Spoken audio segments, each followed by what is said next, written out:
Supreme Court has directed. I'm not trying to stop it. No. You approach the Supreme Court, get a clarification.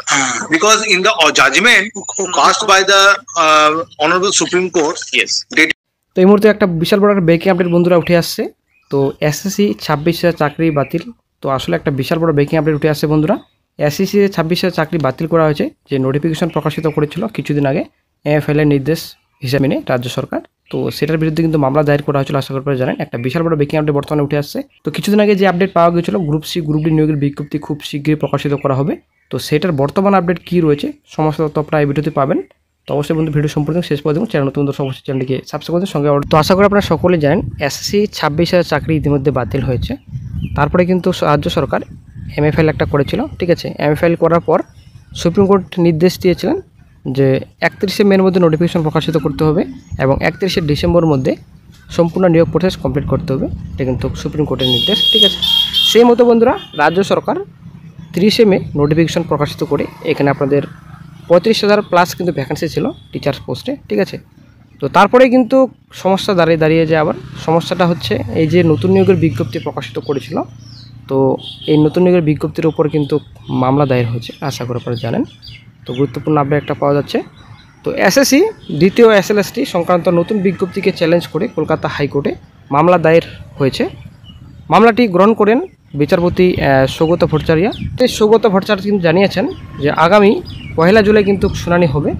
কিন্তু বন্ধুরা গত 30 তারিখেও কিন্তু মামলাটির শুনানি হয়েছিল। তো 4টি কিন্তু কেস ফাইল হয়েছে, আশা করি আপনারা জানেন। তো মামলাকারীদের পক্ষ থেকে সিনিয়র আইনজীবী অনিন্দ গোপাল মিত্র ও শামীম আহমদ আদালতের দৃষ্টি আকর্ষণ করে বলেছিলেন, বিজ্ঞপ্তিতে যোগ্য ও অযোগ্য প্রার্থীর মধ্যে কোনো স্পষ্ট বিভাজন নেই। যারা প্রয়োজনীয় যোগ্যতা পূরণ করেন না তারাও এই পরীক্ষায় বসতে পারছেন। এটি সুপ্রিম কোর্টের নির্দেশের পরিপন্থী। যোগ্যদের বয়সজনিত ছাড়ের সুবিধা দেওয়ার কথা বিজ্ঞপ্তিতে মানা হয়নি, ফলে অযোগ্যদের বাদ দিয়ে যোগ্যদের সুযোগ করে দেওয়ার যে নির্দেশ সুপ্রিম কোর্ট দিয়েছিল তা লঙ্ঘিত হচ্ছে। সিনিয়র আইনজীবীদের আবেদন এই বিষয়গুলি গুরুত্ব সহকারে বিবেচনা আদালত যেন হস্তক্ষেপ করে। তো বন্ধুরা ওই দিন কিন্তু বিচারপতি সৌগত ভট্টাচার্য বলেছিলেন যে সুপ্রিম কোর্ট পরীক্ষার সময়সীমা নির্দিষ্ট করে দিয়েছে, সেই সূচিতে একক বেঞ্চ কোনো পরিবর্তন আনতে পারে না। তিনি আরও জানান ফর্ম পূরণের সময়সীমা বাড়ানো নিয়েও এই মুহূর্তে আদালত কোনো ভাবনা চিন্তা করছে না। আইনজীবী শামীম আহমদ জানান এসএসসি দ্বিতীয় এসএলএসটি রুলের 3 নম্বর ধারা সরাসরি সুপ্রিম কোর্টের আদেশের পরিপন্থী। সেই কারণে আমরা রুলটিকে চ্যালেঞ্জ করে এই মামলা দায়ের করেছি। চাকরিহারারা এখনও কিন্তু রাস্তায় প্রতিনিয়ত পথে নেমে প্রতিবাদ জানাচ্ছেন তারা। সুপ্রিম কোর্ট স্পষ্ট বলে দিয়েছে যে পুরনো বিধি অনুযায়ী নিয়োগ হবে, সেখানে নতুন বিধি এনে জটিলতা বাড়ানো হলো কেন? এদিন স্কুল সার্ভিস কমিশনকে সে প্রশ্ন করেছেন বিচারপতি সৌগত ভট্টাচার্য। 40,000 নিয়োগের বিজ্ঞপ্তি ও রুল প্রকাশ করা হয়েছে এসএসসির তরফে। মামলাকারীর আইনজীবীর বক্তব্য, সুপ্রিম কোর্টের নির্দেশ অনুযায়ী 2016 সালের সিলেকশন প্রসেস ওই সালের রুল অনুযায়ী করতে হবে, কিন্তু এক্ষেত্রে নির্দেশ মানা হয়নি বলে অভিযোগ।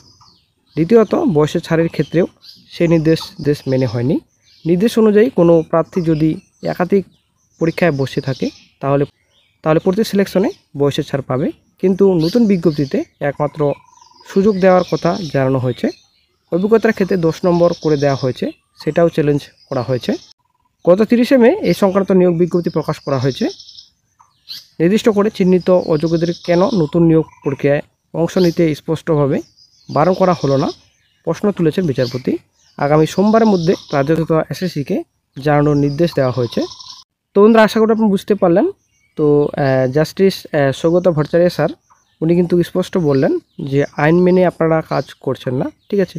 যেটা রুলস রয়েছে 2016 সালের সিলেকশন প্রসেসের, সেই রুলস মেনে কিন্তু আপনারা করছেন না, ঠিক আছে। সেই রুলস মেনেই কিন্তু আপনাদের নিয়োগ করতে হবে।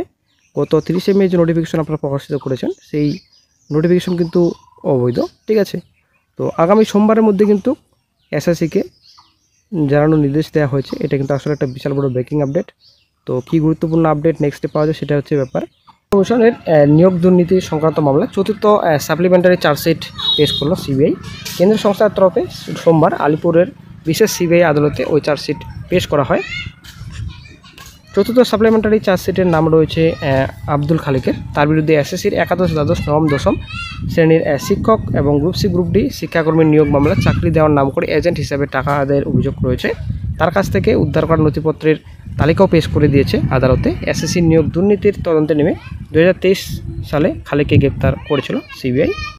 এসএসসি নিয়োগ মামলায় এর আগে সিবিআইয়ের তরফে প্রাক্তন শিক্ষামন্ত্রী পার্থ চট্টোপাধ্যায়, এসএসসি প্রাক্তন উপদেষ্টা শান্তিপ্রসাদ সিংহ, মধ্যশিক্ষা পর্ষদের অপসারিত সভাপতি কল্যাণময় গঙ্গোপাধ্যায়, এসএসসির প্রাক্তন সচিব সুবিরস ভট্টাচার্য ও অশোক সাহা এবং ওয়েমার্কশিট প্রস্তুতকারী সংস্থা নাইসার কয়েকজন আধিকারিকের বিরুদ্ধে চার্জশিট পেশ করা হয়েছে।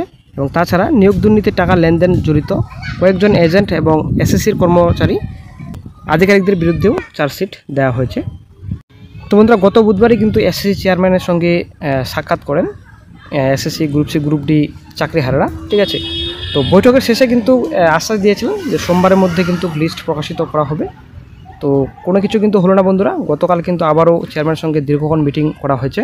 তো মিটিংয়ের জিস্ট হচ্ছে ওনারা যোগ্য শিক্ষাকর্মীদের একটি লিস্ট শিক্ষা দপ্তরে পাঠিয়েছেন, কিন্তু সেই লিস্ট পাবলিক ডোমেনে দেওয়া যাবে কিনা বা আমাদেরকে দেওয়া যাবে কিনা সে বিষয়ে সিনিয়র অ্যাডভোকেটদের পরামর্শ ছাড়া ওনারা কিছু করতে পারবেন না।